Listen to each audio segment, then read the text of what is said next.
Well, good morning. It's Friday at the ITM Taupō Super 440 with Team Reps Representative Press Conference. If I can get the English words out, that'd be a great start to proceedings as well. But third event of the season, into the flow of things for the season 2025. We've got representatives from Premier Racing, Richard Smith, Tim Blanchard from the Blanchard Racing Team, and Brad Jones from, of course, Brad Jones Racing.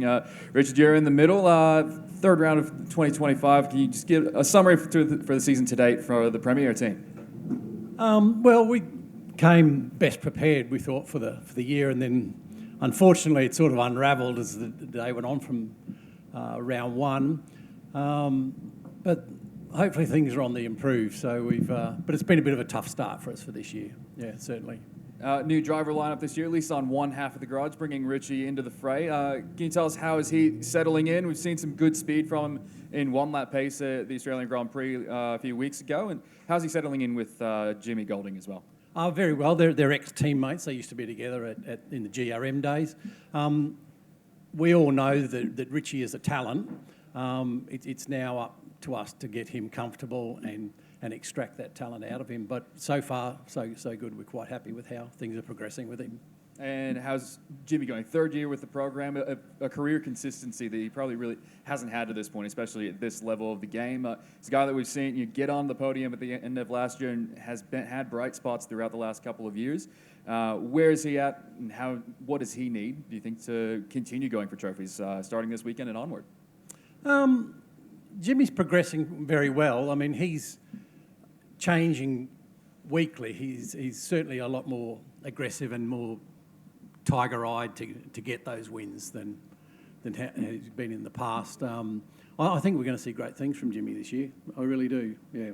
Very good. And speaking on the overall racing team as a whole, obviously some news over recent weeks that Pete Zebras had drawn back the drag racing program, at least for the immediate future. How is the program operating? What are some things on the inside at Premier Racing as things are progressing on the car racing side? They're certainly progressing. We're making a substantial investment in our future currently. Consequently, Peter has just stepped back. As you said, we've got a new CEO coming on board. We've got quite a lot of things happening that we hope will improve our performance on track. And speaking of your new CEO with Robin coming on, give us a background. How has he been settling in? What sort of expertise and things do you guys expect to see him bring to the table for the team? Well, he actually hasn't started yet. He starts 1st of May, but he does have World Rally Championship background. He's been in Formula One when the Toyota was in there. I think he's going to bring a lot of great skills to our team. We're quite looking forward to having Gwyn on board. Certainly, there's been a lot of positive feedback from people who've worked for him in the past and said, "Oh, yeah, that's a great get. That's a great get." So, yeah, it's quite exciting times. Exciting times, absolutely. Very good. I'll look over to Tim Blanchard. We talked about a new driver lineup at the start of the year. You've got a new driver lineup that started basically with 5 days' notice going into Melbourne a couple of weeks back. Speaking, first off, Aaron Cameron, he has actually got around to prepare himself properly now and get his head around going car racing with you guys in the main seat. How is he settling in with the team at Car 3? Yeah, obviously Grand Prix was a bit of a last-minute addition, and he was kind of put in a pretty tough position there.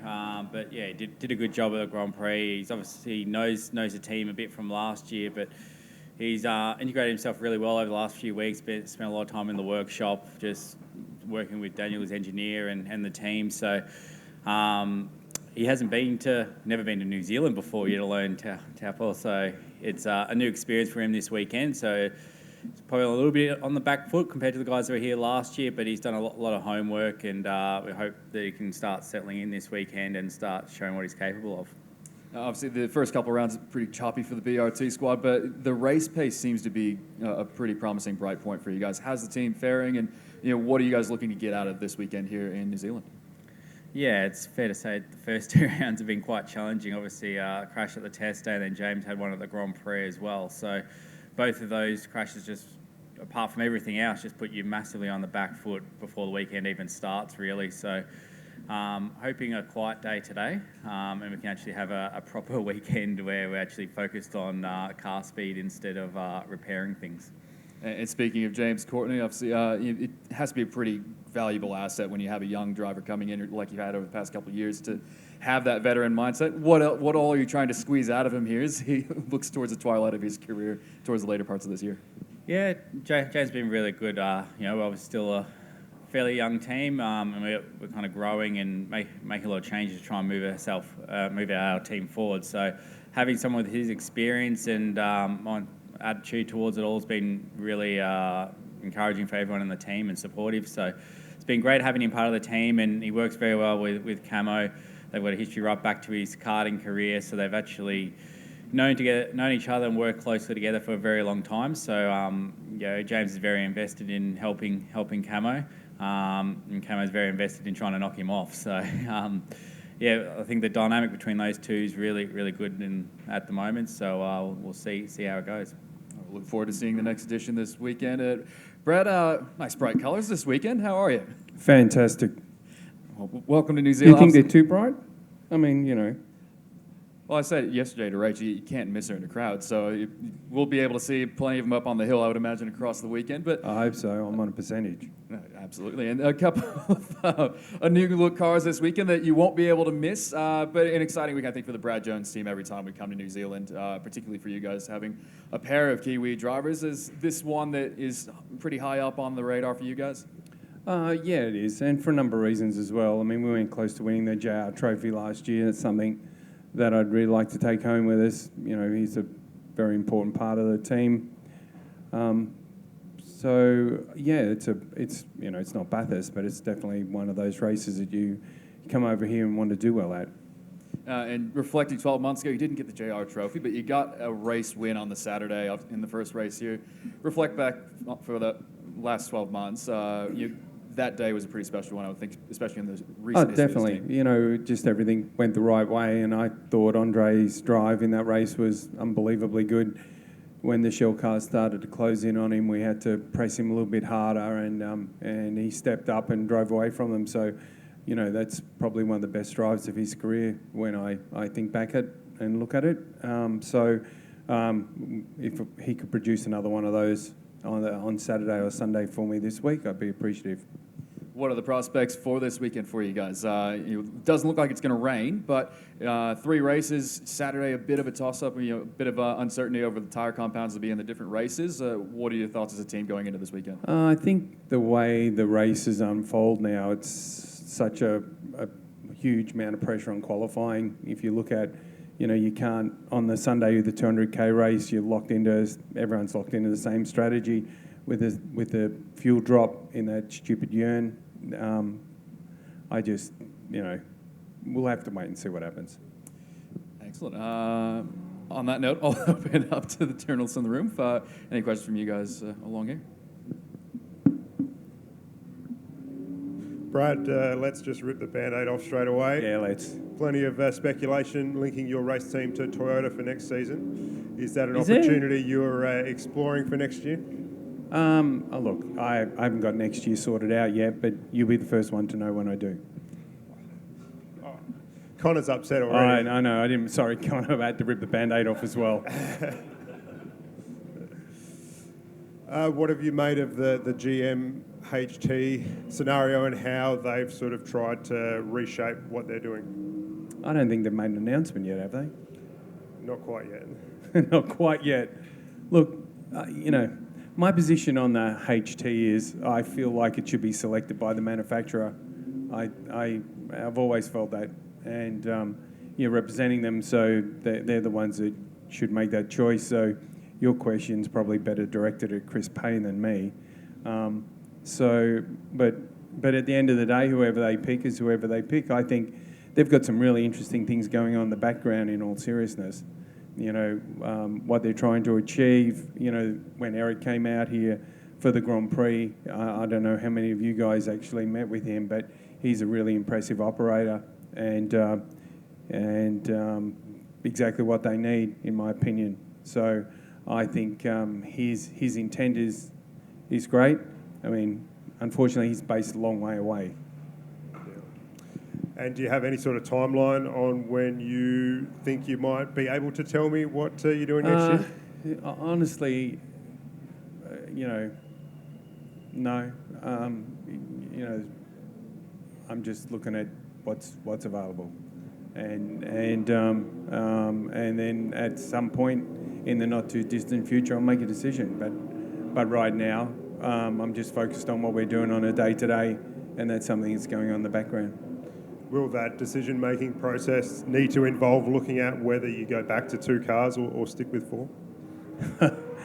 I don't know how clear I have to be about running 2 or 4 cars. But obviously, someone at your place gets really screwed up with that. So I'll be running 4 cars no matter what I'm doing. Thank you. I have a model that works really well with 4 cars. So if I cut back to 2 and listen to me really clearly, I'll have to get rid of half my people, and I don't want to do that. So it's not going to make me go any better or any worse. It's just going to cut my business in half. So you go through all that pain of building a team and growing with an extra car or an extra 2, which I actually did with Tim.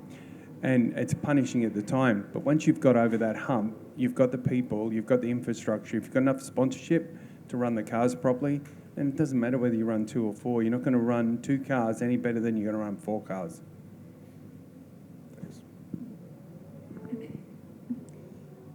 Richard, I guess from a Premier point of view, obviously there hasn't been an announcement yet, but I guess it's well known that the HT sort of decision has swung away from Premier. It's a reaction from your team?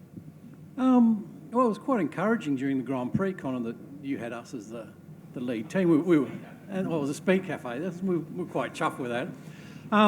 Look, we've been with GM for a long time, and since our beginning here in supercars, and it's always been our goal to be the lead GM car on track.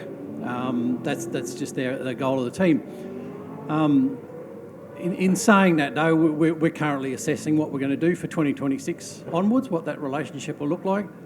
As I mentioned before, we are making significant investment in our future performance on the track, and it's a business, and we have to actually look at all options that are available to us. That includes looking at different manufacturers as well, does it? Or do you feel that you can say that you run Camaros? I don't know whether at the moment we can say that. Peter's emotionally attached to GM, but this is a business, and we have to look at it as a business. And what they will look like in 2026, at the moment, I can't say. Well, You've got a question. I was going to say something and I thought better of it. One thing I will say about GM, their intent with what they're hoping to do, the homologation team won't be a dominant member of the group like it currently is. So it won't be, this is the homologation team, everything gets filtered through there, and they sort of decide what gets deciphered and sent back to the teams. So that's one thing I will say, that they've gone to great pains to explain, that it's definitely going to be a more inclusive program than what we currently see. Not saying there's anything wrong with what we currently have with Triple Eight, but I would say they feel that they need all the teams closely aligned, which is what they're trying to do. Richard as well, I guess, can I ask Roland, has he still got a presence, I guess, at Premier? Well, it's common that Roland was assistance with us for going after the HT, and he was part of that program. Roland has taken a team from our position in pit lane to the top of pit lane, so his input in the team would be invaluable. At the moment, it's only been as far as getting the HT over the line. I'm under the understanding that GM have actually approached him to work for them. I hope he doesn't accept that job and he does remain with us. I don't think you got too much story about Richard. No. Anyway, I think it'd be a great asset, and as far as I'm concerned, as a team, we should go after him hard and utilise what knowledge he's got. He's been there, done everything that we want to do, so he would be fantastic. And Brad, just you've got Brad Vaughan here, I think, this weekend. I have. Just sort of, I guess, what's he doing here? Is he sort of, and what are your thoughts on him so far as a BJR guy? I know it's only been one round in Super 2, but Yeah, well, I mean, he's very, very green in terms of he's fresh to the team. Look, I think he's, we got a couple of really good young guys. Declan, I think, is really good. Brad is really good, and you'll see both of them bob up at different events through the season with us. Brad's not been to New Zealand. He's another one. And he wanted to come over and have a bit of a look, and we had a spare bed, so here he is. I think he's a really, really talented kid. What he did for us in the Super 2 race at Sydney, I've not seen many people do, to turn their weekend around the way that group and he did was amazing. It's just a pity Cody's car got bent so badly at the start. So he's just a really talented kid and wanted to come and see you guys a little bit more. Do you expect he'll race for you in the Enduros, or is he somebody that you look at for that, or 2026, or? Maybe. Thank you. My pleasure. Look, I mean, let me expand. This year, it's decided that it was really important that we had fast guys in those two cars, and he's filling the bill. So, if he goes good, then it would be natural progression. Last call in the room. Awesome. Thank you very much, guys. Appreciate your time. Tim, thanks for joining us this morning. Good to see you. Thanks for inviting these two. It's taking the heat off me. But thank you very much for taking the time, and welcome to New Zealand. Let's have a fun weekend.